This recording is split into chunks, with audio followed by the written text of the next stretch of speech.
Hello and welcome to the Edu Talk Diabetes Series hosted by Easy and Biotone and diabetes health and wellness experts.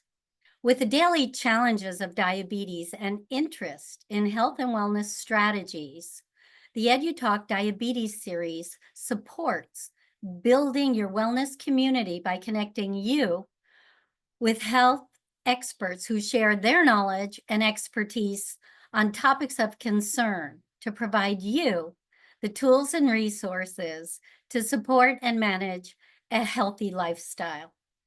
Today's expert is Jennifer Pressimone.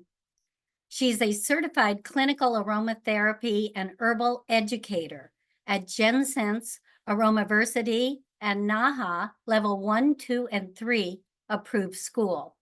She's an author, product formulator, international speaker, and current Vice President and Central Florida Regional Director of NAHA, the National Association of Holistic Aromatherapy. She empowers others with her 2 decades of knowledge, exploring, expanding, and evolving aromatherapy and practices. Let's listen and learn as Jennifer explores the emotional roller coaster of diabetes. Discover how aromatherapy can ease anxiety, calm panic attacks, promote relaxation, manage stress, and soothe irritability to restore mind-body harmony. Learn helpful essential oils, holistic techniques, recipes, and safety guidelines to help navigate mindset and mood challenges of your diabetes journey. And with that, again, thank you for joining us. Thank you for having your sound and your sound off and video muted. And with that, Jennifer, welcome. I know we have a lot to get to. I'm going to turn the screen over to you, and I will join you at the end for chat questions and comments. Thank you again. Thank you, Donnell. Thank you to all of you for being here. I am so grateful to have this opportunity to share a very important topic using a very a passion that I love for myself. And so with that, we are going to go ahead and get started here. You guys should be able to see my screen. And we're going to navigate the emotional Jennifer? journey. Okay. Uh-huh. The screen didn't pop up, so excuse me. It's there now. Okay, it is. Okay. So we are going to navigate the emotional journey of diabetes with scent. And many of you know that scent is so powerful when it comes to helping our emotions and helping our body, helping our mind and our body connect together. And first, I just want to give a huge thank you to Easy and Biotone for sponsoring such important talks that allow us the opportunity to help ourselves as well as our families and everybody else that we serve. So just quickly, Donnell gave me a great bio. I have been a clinical aromatherapist and an herbalist for over 22 years. And this is my dog, Cammy. I'm an auntie, a great auntie, and a pet mom, which are my favorite roles. But I have been in the aromatherapy world for over 22 years. So everything that I'm sharing with you is based on experience. It's based on education and science. So, with that, my goals is to share with you how aromatherapy can be used as a complementary therapy to assist, to improve, to elevate how you handle stress, how you handle the emotions that come along with diabetes, but also to recognize when emotions are happening, like some are going to be more profound at certain times than others. So I want to make these connections. I'm hoping that you have some aha moments, and I'm sure that you will throughout this presentation. So we will talk about all the different emotions, connecting it to the physical. We'll talk about some science, and then I'm going to give you some key techniques and tips as we go through this. So just a quick disclaimer, the information that I'm sharing is for educational purposes only. It is not intended to treat, to diagnose, to cure, to prescribe, or take the place of medical treatment. So you do need to consult with your doctor if you do have serious health issues that are going on. So let's get started and start our scent-inspired journey of emotional well-being. So, what I want you to think about right now, because I love when I share information for it to be interactive, and I want you to walk away not just with the knowledge, but the experience. And so, what is your connection to diabetes? You can put it in the chat, but you can keep it to yourselves. But I want you to make a note. What is your connection to diabetes emotions? What emotions come up during your journey? Because it is a huge oversight. We're often focused on blood sugar numbers, we're focused on the physicality of what's going on, but we're not really assessing or giving too much attention to emotions that are attached to it. And that's where I want to spend our time tonight, because emotions, they travel in our fluid system. So our blood, our lymph, all of our fluid systems, you think about metabolism and neurotransmitters and hormones, they all travel and send messages via a fluid system. And that's why it's so important. When your fluid gets stuck, you're going to feel stuck. When it's raging like rapids, that's going to build up some heat, and it's also going to build up overwhelm. So you want to think about these. I want to start planting the seeds so you can make this a personalized education session for you. That way you are able to have some takeaways for you, but also the people that you're helping. So with diabetes, there's usually higher inflammation, there's heated emotions. When the metabolism is slow, there will be stuckness, but also lack of joy, a hard time tapping into feeling pleasure, to tap into our childlike, our playful side, our creative side. We're too serious and focused and controlling, and we're holding on to something so tight. So if that's you, or if that's somebody that you know or that you're working with, there's a reason behind that. And scent can be a way to manage that. And we're going to talk about that. So this is a list of emotional challenges that I've personally experienced for myself, for my family members, with my clients that I've been working with that are connected with diabetes. Now, you may look at this and say, well, this could be anybody. It can be, but when your blood sugar is off, diabetes is more elevated, right? You're having more issues, there's more concerns, it's very imbalanced. These are going to be heightened. So when you are in a situation and this is heightened, then you may want to say, oh, where am I at with my numbers? So I want to just start bringing your awareness into, we're going to start with the emotions. We're not going to start with physical. We're going to start with the emotions. So you can see the connection here, but there's anxiety, panic, nervousness. There's going to be an excess, but then there might be depression, sadness, loneliness, feeling isolated, defeated. So where you want to recognize is, are your emotions heightened and spastic? Because if so, you need antispasmodic oils to calm the spasm, to calm that down.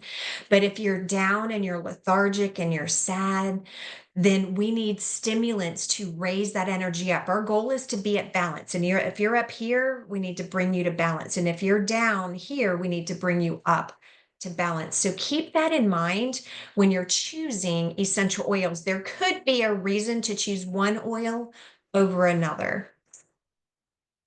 And so we'll talk about this natural approach that can help you improve your emotional well being and using aromatherapy as a complementary therapy.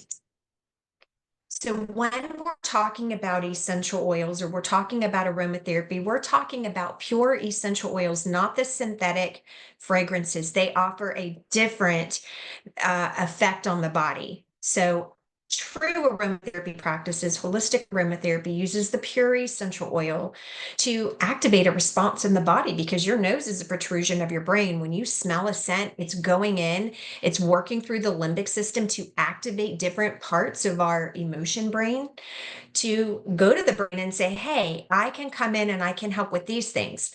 And then it sends that information down the vagus nerve to the gut brain to take action. So when we're talking aromatherapy, we're using pure essential oils. They're extracted from different parts of the plant. Hydrosols, even really good quality hydrosols, can be an alternative. They're more gentle and safer whenever you're looking at something and you're like, I'm a really sensitive case. I'm more sensitive to essential oils. Consider hydrosols because they are more gentle. And so with the olfaction system, we're connecting, when those scents go in and hit that limbic system, they're activating memories, feelings, emotions. And that's why scent is so powerful. It's your only sense that does not go through the thalamus. It's not processed like any of your other senses. It goes straight to the hypothalamus, which means that's your non-judgment center. It means it's instant. And there's research studies out now showing that it occurs in less than a third of a blink of an eye. Less than that. It's so quickly that it comes in, it activates, it goes to work and elicits a response. That's why when you smell a lavender, you smell an oil that's relaxing to you, your shoulders relax. You kind of just like melt down. Or when you smell a citrus or a camphor, it wakes you up, it perks you up. It happens so quickly, and this is why. And with your hypothalamus, it activates everything else, but it's also connecting with the amygdala. The amygdala, we know, is our fear center. The fear center is where, when you're helping somebody with PTSD, which happens a lot with diabetes, there's different reasons that may happen, but it's harder to work through it when blood sugar is really imbalanced. So keep that in mind. So scent is a way to go in a very gentle way to help this process. So it's working because it's helping emotions, it's helping our mind do problem solving, focusing, concentrating. It's helping our physical body, and it's connecting that mind and body, our head, heart, and our gut, connecting them all together to create balance. That's our goal. Our goal is to find balance. When you can be balanced emotionally, it will physically, your body will be balanced, and vice versa. And the essential oils work on all levels simultaneously at the same time. So, a couple notes I just wanted to share. There is science. We know the statistics, about 75% of those that are diagnosed with diabetes have been shown to experience anxiety, depression, and stress. And sometimes it's anxiety and depression at the same time, or they oscillate between each other. There's elevated feelings of isolation and loneliness, which exasperate the emotional distress. With long COVID, we've seen a decreased sense of smell, either hyposmia, a decreased sense of smell, or anosmia, meaning no sense of smell. Even if you cannot smell and you still sniff a pure essential oil, it will still elicit a response. We have seen that through biofeedback. We have seen that on different testing measures, that even though you can't smell, still sniffing an essential oil will still work. Now, with diabetes, when it gets in a heightened state, we notice there's a decrease in smell. So that's why aromatherapy still is going to go in and work and help. We also see the rise of diabetes burnout. People are getting tired of having to manage, all of the things that you have to manage when you have diabetes. The emotional burden, they neglect, or this might be you neglecting your own personal needs, and so there's frustration, anxiety, and depression. So They all tie in and they might feed each other. Another reason aromatherapy is going to be a great tool to help you. Now, 4 main contributing factors. This is no surprise to many of you. With low blood sugar, we're going to see more elevated anxiety. This is where we want the antispasmodics. And when it's too high, there could be lethargy, atrophy, depression, fatigued, wiped out, overwhelmed. Like, I can't handle. Listen for the key words. In that case, we need a little bit more stimulants to balance, but you're also going to add in balancing oils, which I'm going to walk you through a very special technique that's going to help not make this overwhelming. Diet restrictions, social stigma, fear of complications. There's a lot of reasons that emotions might be heightened. So that's why I want you to be aware, where are your emotions? What emotions are you having? What emotions are your clients having? Have that discussion. Let's be real, because when you choose essential oils and you're adding an aromatherapy into the sessions, then you can be more mindful and intentional about the oils that you're choosing to bring balance and comfort in a safe way, but very effective way. So looking at some science linked to decreased ability to regulate emotions about negative experiences causing feelings of increased emotional burden like depression. So we have seen diabetes linked to, I just can't, my emotions are all over the place and I can't manage them and I'm negative all the time and I just can't handle that. So you're going to see more heightened focus on negativity rather than optimism. This is a hard switch. It's going to require some mindset habits as well. But coupling aromatherapy with these mindset habits of positive affirmation, or let me catch myself when I'm being negative and let me shift that. It's okay to be negative. It's not that we're saying you can never be negative. But when you're negative all the time, and that just seems to be your driving force, and we're looking at the glass half empty rather than half full, then we need to have some support there. But it is also a sign the blood sugar is very off. We see emotional reactions, fear, worry, rage, guilt, sorrow, disappointment heightened. And then we also see heightened emotions when there's hunger, surrounding food choices, as well as memory performance is decreased. So here are 4. This is not the only 4. There are more, but I wanted to give you 4 that do have research of providing anti-diabetic properties. So chamomile is antispasmodic. Cinnamon is a great balancer. Now, the caveat with cinnamon is you do have to be careful if there's blood thinning properties, if somebody is having really heavy menses, if they're about to have surgery or they're less than a month of post-op, taking blood thinners. Cinnamon does have blood thinning properties. So we do want to be careful on the amount that we're using. We don't want high amounts of cinnamon. Turmeric is a very powerful anti-inflammatory and has been shown to be a digestive aid, also helping with stress-induced depression. And then ylang ylang is it's a beautiful tree. There's these gorgeous flowers that are produced. And so it's distilled from the flowers and the leaves, and it really helps to bring balance. It balances, but it's also a coolant. So when there's excess, when there's anger, frustration, heated emotions, then we want to bring ylang ylang in. It is contraindicated if if blood pressure is too low. We want to limit, or we want to add in a stimulant with ylang ylang to maintain balance. So we're going to walk through a way that you can use essential oils, and we're going to assess them. So when you're creating, okay, I'm making a blend for myself or I'm making a blend for a client, you want to consider, what are the benefits of the oil? How are they going to help you? What are the therapeutic properties? What is the scent quality, the scent intensity, and potency? For example, ylang ylang is very strong. But cinnamon can be too, but when you put chamomile with it, it softens it. So when you blend oils, it can change the profile.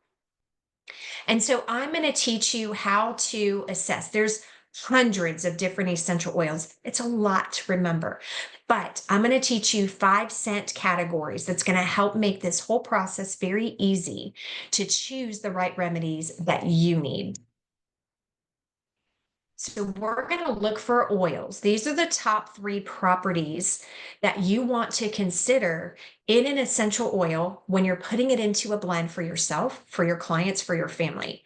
Antispasmodic, calming things down, racing thoughts, right? Things are just going, and it's just hyper.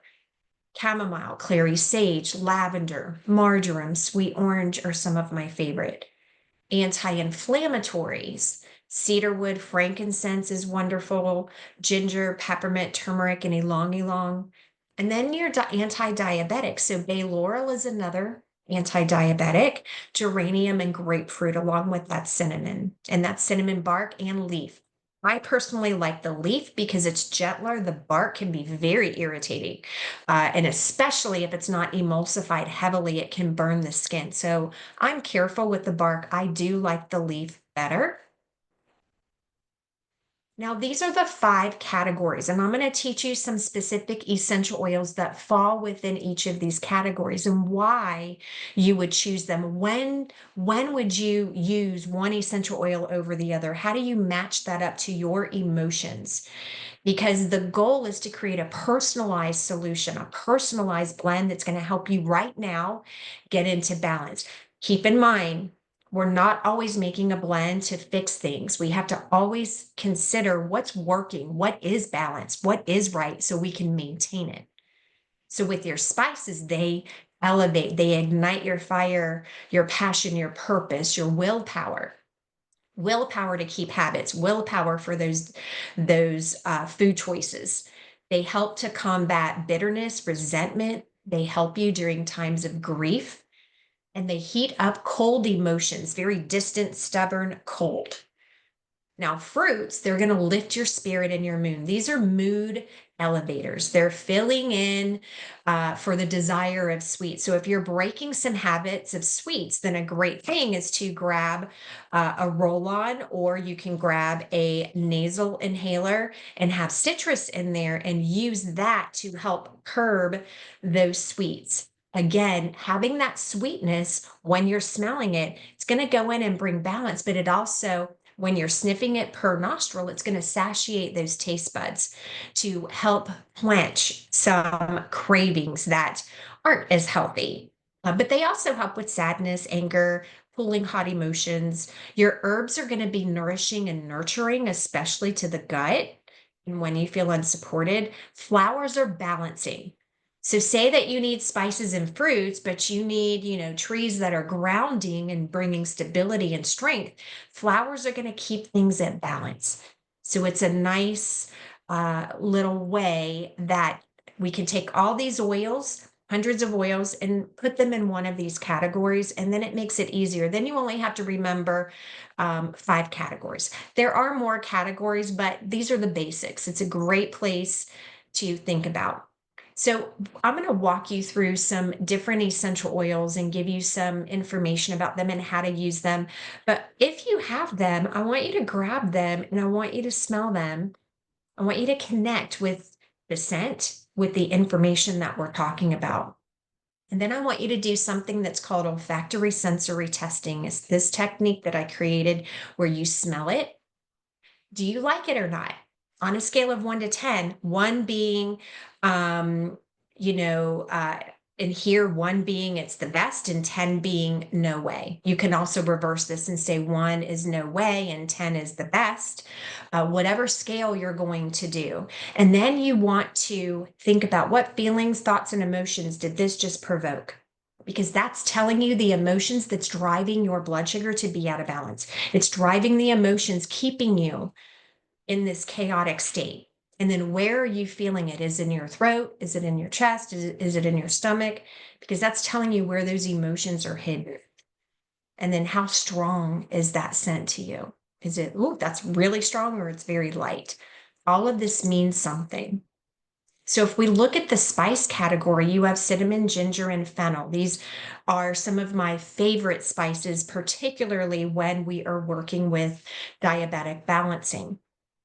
So these, again, they ignite your inner passion and your purpose. They're going to calm emotional eating. They're great to help with anxiety and guilt and feeling lonely and depressed, even with abandonment. Oftentimes we have these feelings of abandonment, and these emotions are eating away at you. And when they eat away at you, that's what causes this emotional distress. It causes an imbalance of our fluid system. Now, cinnamon is like a hug in a bottle. So if you just need a hug, grab the cinnamon. If your clients need a hug, grab the cinnamon, but be careful with the blood thinning precaution. Ginger, when you feel drained and defeated, chronic worry, lack of willpower. And fennel, when you're having a hard time digesting a situation, something's just eating away. I just can't wrap my head around it. I just can't seem to get it. That is keywords for fennel. Combats hunger pains, creative blocks. And then if there's neurological concerns as well, epilepsy type of thing, that's when you especially don't want to do any internal use here. And then a blending tip is balance out your citrus with fruits because they can be too heating. And if they are too heating, then you calm them down with the citrus. That's how you balance the qualities out and the potency out. With your fruits, these lift your spirit. They brighten your mood. They help you when you're down and depressed and frustrated, angry, resentment, stressed out. Pink grapefruit, I love to create movement when the lymph is stopped, when the metabolism is slow and sluggish and stagnant. Things are stagnant in the body, pink grapefruit. When we need a flashlight, to help us bring into focus and concentration whenever you get the brain fog and the scattered brain and I just can't put two and two together. I can't find my words. Lemon is so great. It's also wonderful for the immune system and it's another fluid mover, but I love it when you need a flashlight to help you find your way when you feel lost. And then sweet orange, particularly with thyroid and adrenal support, helps you tap into that joyful, playful side that we talked about. Now, your citrus oils are photosensitive. So if you're going to put them in a massage oil or a spray and it's all citrus, just want to be careful putting it on the skin or having it in a massage oil and having the client be exposed to direct sunlight within 4 hours. So we just want to be safe when we're using our citrus oils. Combining it with other trees, with other flowers is a way to balance that out. And then with your fruits, you can balance this out with tree oils. Now, with citrus, it can, like, if you're already spacey and you're like aloof and like all over the place, in citrus oils, you need to lift your mood, but you also need to ground yourself to balance that out. That's going to be with the tree oils. With the herbs, I love marjoram, peppermint, and oregano. And I look at the essential oils, they all have different personalities. That's how you're going to know which one to choose. Marjoram, we know, is a very strong calming oil. It helps with nerve pain, for diabetic neuropathy pains, for you hit my last nerve or my nerves are frazzled. You want to think marjoram. Peppermint opens up a mind. If somebody's very closed-minded, they can't take in new ideas, they're not understanding, the protocols that need to happen with their health.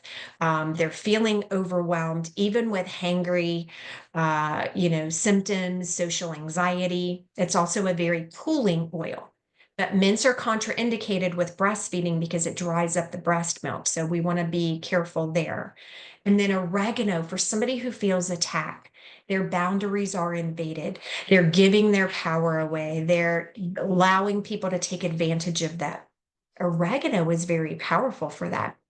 Because when you look at the plant, when you look at the herb, oregano is naturally occurring in calcium. Now, sniffing oregano is not going to give you calcium, but it can help your frequency hold on to the calcium supplements that you are taking. So for somebody not feeling supported, we know calcium is synonymous with bone health. Bones, we know, help support your body. They also help you feel supported. So oregano is going to do that when we look at the plant signatures and how that can help.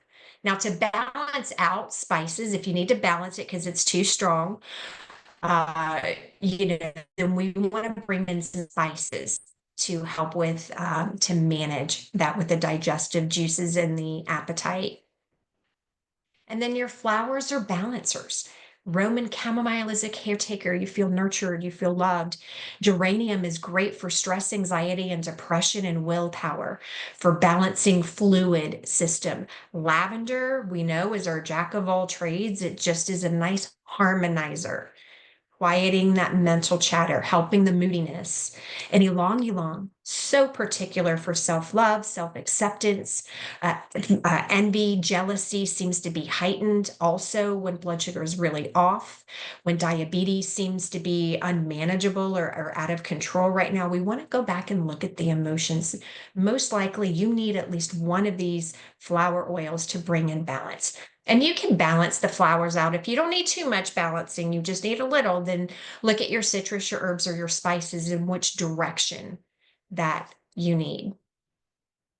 And then with your trees, bay laurel is wonderful for abandonment, loneliness, feeling isolated or separated.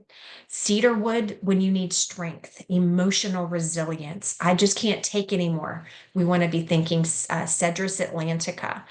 And with frankincense. Frankincense is my number one oil for fear, for allergies, which seems to be heightened as well. It's very good when you feel suffocated or a victim of your circumstances, or you feel disconnected with yourself. Now, if you don't need too much grounding, somebody's already down here, we need a little bit of grounding, then you want to balance that out with your citrus. So these are some blending tips on how to use the different oils and the different scent categories. And then looking at your precautions, you guys are going to have a copy of this presentation. And so you'll have all of this information. You want to look at the medical or the medication contraindications if you have allergies, asthma, blood thinning, sensitivities. You don't want to overstimulate with any of these during pregnancy. Make sure that all of your oils are diluted in a soluble carrier, a fat soluble carrier. Everybody's got different sensitivities.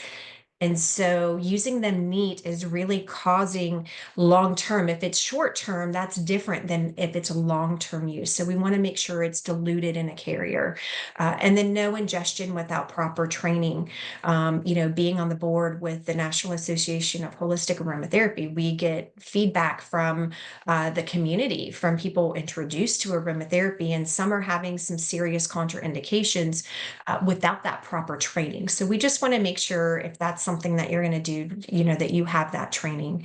And then keeping the essential oils away from kids and pets and those with cognitive deficits, which is common with dementia because we know dementia is a type 3 diabetes. And so it really does affect how we think and how, our cognitive functions. So we have to be mindful of that. And then your best practices of using them, inhalation and topical. Make sure you're using a quality oil. Make sure we're avoiding the eye and open wounds. Personalization, client personalization will go a long way with your clients. Let's see what you need right now. Let's add on a service. You come in ahead of time and I'll blend, or I'll blend for you after, and you can have a blend to take home with you. If you make it before the treatment, then you can use it in the treatment, then they can take home the rest. Doing olfactory sensory testing like I taught you before the session would be helpful. And then what do they need? What do they like? What do you have on hand? All of that is going to make a difference. And then using the proper dilution ratios, you can match that up to your client's needs. And don't forget their sensitivity level. Some people are very hypersensitive emotionally, especially with diabetes. So we want to manage that and not use a strong blend. So in a roll-on, sometimes you can do 10 to 15 to 20 drops of essential oil, the rest carrier. That could be too strong for somebody who's very hypersensitive. So you have to assess that with each client. And then implementing that, having that personalized and customized scent and add-on service, adding it into the massage, adding in foot soaps, and then asking your client, what application are you willing to use? Is it a massage oil when you go home, a roll-on, a nasal atomizer, a spray, a diffuser blend? Because that's going to make sure that they're consistently using it and being compliant. And when they run out, they will come back to you to get more. And then some anti-diabetic carrier oils. Scientific studies have shown olive oil, safflower, Nigella sativa, or your black cumin oil, and hazelnut, all to be strong anti-diabetic carrier oils. And then combining that with your self-care practices. That's going to be really nice. Exercise, mindfulness, healthy meals, and that sleep. So it's not so hard to implement aromatherapy into a program. I know diabetes is overwhelming. There's already a lot of things going on, but adding in scent is going to help manage the emotion so you don't feel overwhelmed. And when you couple it with something you're already doing, it doesn't take any extra time. So you guys are going to have these recipes in the handout that you're going to get from watching this presentation. But I do want to share, like with stress management and balance, this is a blend that I would make for myself, that I have made for myself and for my clients. But I want you to think about what is happening. How are you feeling? Are the emotions hot or cold with stress? And then where are you feeling it? And then some other stress management strategies that you can offer. Now, I blend here some fruits for the energy, flowers for the balance, trees for the groundingness, and herbs for the nourishment. And then I'm going to emulsify that in vegetable glycerin before I add in the distilled water. You've got a roll on here for irritability and frustration. The lemon is cooling, peppermint is cooling, roman chamomile. All of these are cooling and nourishing at the same time. And then for brain fog, we need some stimulants here with the rosemary, with the herbs. They're nourishing and stimulating circulation. The frankincense is very powerful for the mind. Lavender is too, so you could add a little bit here if you needed to, with some cinnamon and lemon. And then for the depression and loneliness, this is a wonderful blend that I have had much success with the cinnamon sweet orange in a long combination in some salts. And so you can have just a smelling salt. If you put some Epsom salt or Himalayan sea salt, you can use it and set it as a non-electric diffuser in your room, but anywhere would be very helpful.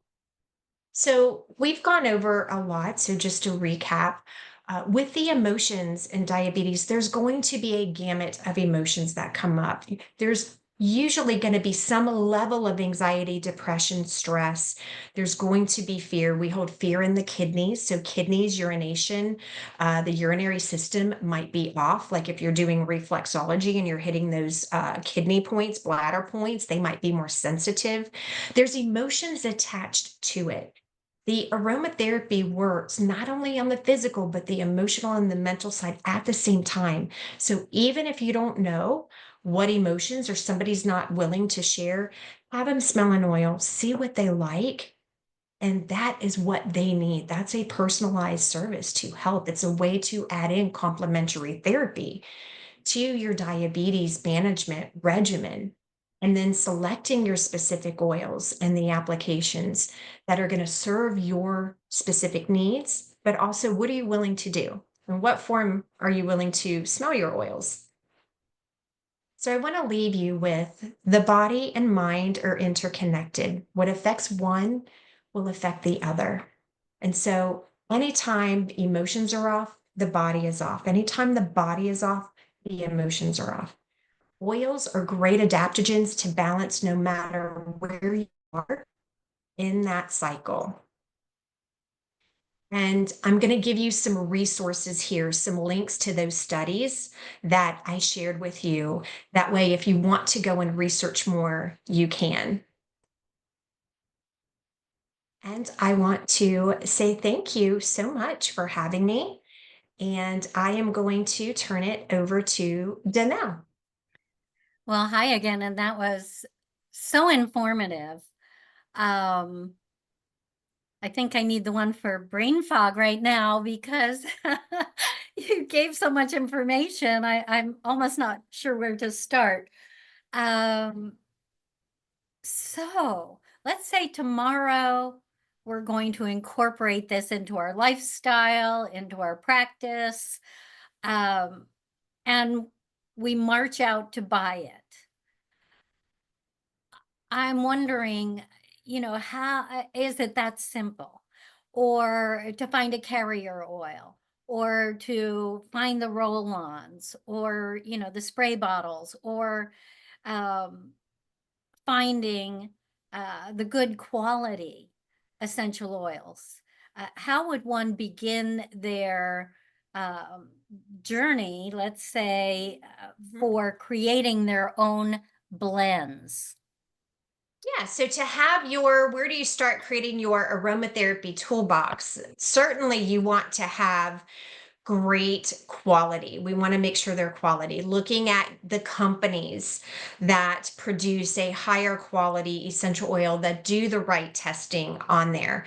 NAHA.org is a great source that you can go and you can see companies that do more testing, that do provide education.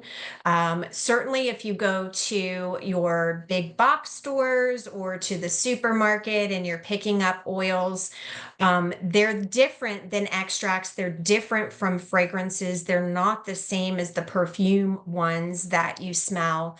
And so, you can always email me if you have questions about certain brands or certain things, but naha.org is a great source. It's a great starting point. And so there are some companies listed there to make sure that you get the pure oils and that you're getting the your pure carriers, your carrier oils that you have, because there is quality control with with your carrier oils as well. I do like the glass better because they hold. If you're gonna do a plastic, you want to make sure it's a BPA free plastic that you have. There's certainly different companies that you can get. I actually have a blog where I list out all of these supplies that you would need. So if you're creating your aromatherapy toolbox, so I'll be more than happy to share that. If you're like, all right, how do I put my checklist together? I've already done it for you. I have that on a sheet for you. So I certainly can provide that. But it is important to make sure you're looking at the companies and how long have they been around and where do they source their stuff from and ask them, how are yours pure over somebody else's? We want to make sure that they've done all of the right things to do that. But yeah, so your bottles, your carriers, your oils, and then if you need a place to start of how to get them, pick one. The power of one. If you're like, I'm overwhelmed right now, you just gave me a ton of information. Did one oil stand out to you? Maybe that was orange, sweet orange. Then just start with that one oil. And then I want you to practice with it. I want you to smell it every day and see what does it do for you if you're having one emotion that's stronger than the other. Are you depressed or are you anxious? Pick one that helps balance that and just see how you do because we don't want to throw a lot at you at one time. We want to see what's going to work for you. So let's just start with one or two oils and then take it from there. And then you can build from there. Don't try to do it all at one time. Very good. I'd like to mention to everyone that Jennifer has previously presented for the EduTalk massage series. And her past presentations, and I'll put the link in the follow-up email tomorrow with her recording and contact information and the handout. You can find her EduTalks on biotone.com under the EduTalk tab, and they are located in the archive library. Additionally, and I see it behind you, is your book. And Jennifer has also recorded an EduTalk author series, and the book is excellent. Jennifer, would you just open it up, because I felt it has a wonderful resource of information. It has more recipes. Charts. So a lot of the information to help you get started and understand, um, how to be successful at using aromatherapy would be in the book. And when you mentioned your blog, where would people find that? Is it on one website or? Okay. At JennScents.com. If you go to JennScents.com and you click on resources or you click on learn, there's a drop down and it'll say blog, and then there's a search button, and you can just type in the word supplies and it'll pop up right in there for you to find it. And you can find other information. I do talk about other essential oils for balancing blood sugar, but also the different emotions that come up. Maybe there's one emotion that you're like, this is just so strong. You can search there, and it's all education focused. Great. Well, I haven't seen any questions or comments come in, and everyone, you do have another couple of minutes to submit comments or questions for Jennifer to address. Jennifer, in the meantime, are you teaching classes online? Are you at trade shows? If people wanted to connect with you to learn directly with you, will they see you out and about, or is it best to go through your website? Yeah, I do have an online school. You can find anything you need at JennScents.com. So you'll find if you need, some oils, or you need, further information from the blogs, you can get that there. But you can also link over to my school. So I do have certifications where I'll do some master classes on special topics. And then I have certification programs from beginner to advanced. And then also for the advanced holistic gut specialist program for the classes. So you can find me, you can ask me questions, you can get more information, and you can learn about aromatherapy too. Take it a step further and really find how you can use them for yourself. Okay, some other questions came in. How can we address diabetes during pregnancy with essential oils? Yeah, so the big thing with pregnancy is you have to ask a few questions. So, are you high risk? Do you have experience with aromatherapy? Have you used essential oils in the past? What's your sensitivity level? I would be careful with overstimulating. So we need to make sure it's in a well ventilated area, that it's not in a closed room. Hormones are imbalanced for a reason. Our body is changing. It's carrying, the second life. And so we do want to be mindful, and we want to be careful, and we don't want to be ignorant to, hey, but this over here said I can do whatever. You need to know your body, and you need to know what's safe for you. And then also on an emotional level that way. So I would avoid some of the spices. They can be too stimulating. The flowers, too much of a flower can be too balancing, although a little bit is great. You just avoid excess. I mean, the rules that I've learned are just avoid excess, excess potency, excess frequent abuse. You want to keep it spaced out. And then the end, the beginning is very sensitive because the body is now becoming familiar with all of these changes. So we don't want to do too much. Peppermint can be okay, even lemongrass and ginger for an anti-nausea blend, but you use it when you need it and put it away. It's not a continuous use. And then at the end, there are going to be certain oils that might help during the labor process. I certainly have had a few clients that have used certain blends that we created for them through that labor process. But again, if there's a chance of a C-section, avoid your blood thinning properties, cinnamon, wintergreen, hyssop, There's a few others. So just moderation, not in excess.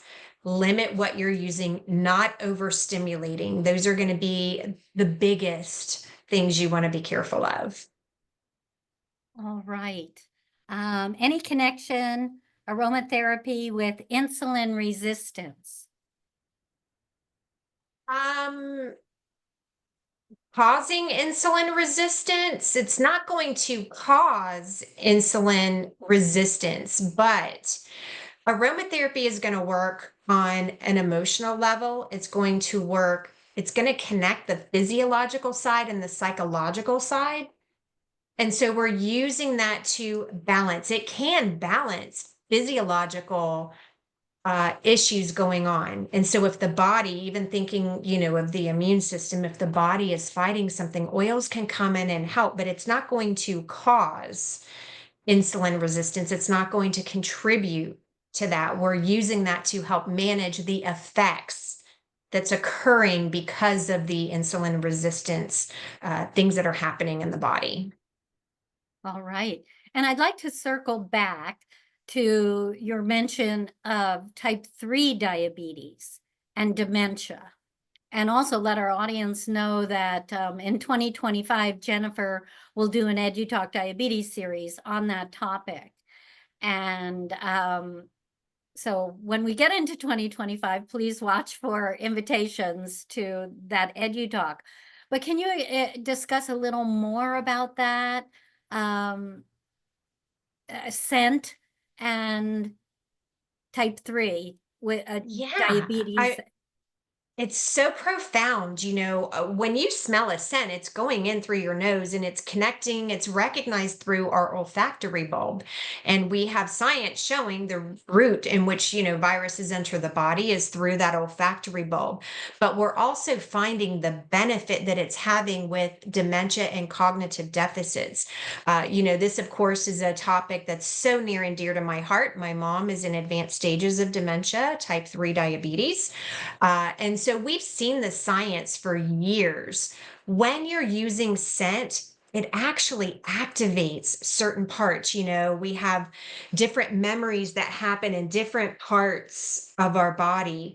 And smelling that, and what we're finding is when you couple that with a behavior or an action. So when they are doing something, right, we're doing a crossword puzzle, we're trying to match things up. They're doing their finger exercises because depth and time, perception gets off. So when they're doing a task and you're coupling that with scent, it's reinforcing that connection. And, there's a whole host of other emotions that can go on. I still do aromatherapy with my mom, and it's amazing some of the results, that we get. So we'll dive definitely much deeper into that next year. All right. Well, we'll look forward to that. I'd like to mention to everyone again that watch your inbox for the follow-up email tomorrow with a copy of the handout, the recording link, Jennifer's contact information, and links to her past EduTalks and author series. Additionally, I'd like to mention our schedule for EduTalks through the end of the year. And this is our last diabetes EduTalk for 2024. We will launch again January 14th with part 2 of Michael Shea's Causes and Care of Type 2 Diabetes. You can watch part 1 in the archive library on either biotone.com under the Diabetes Archive Library tab or on ez.com in the archive library there. Additionally, we have 3 massage edu-talks through the end of the year.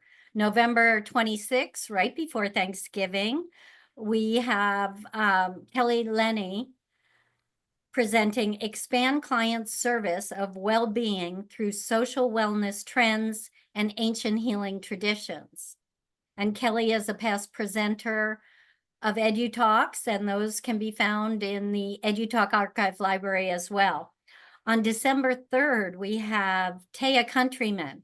Structural Relief Therapy reveals the cause of carpal tunnel syndrome. And on December 10th, we have Scott Raymond, How Posture Affects TMJ Dysfunction. So we have a strong finish to 2024. I can't even believe I'm saying that. This year has flown by. And we have a great lineup beginning January 7th, actually, with Jared Cooper, who will speak on myofascial release. So please watch your inbox. And Jen, you are wise and lovely as always good use of my time. And that's from Christine Blair. So thank you, everyone. Join us in the future. If you do not see the follow-up in your email tomorrow, please check your junk or spam. And thank you for joining us. Join us again. Be safe and be well. Take care. Thank you, Jennifer. Goodbye.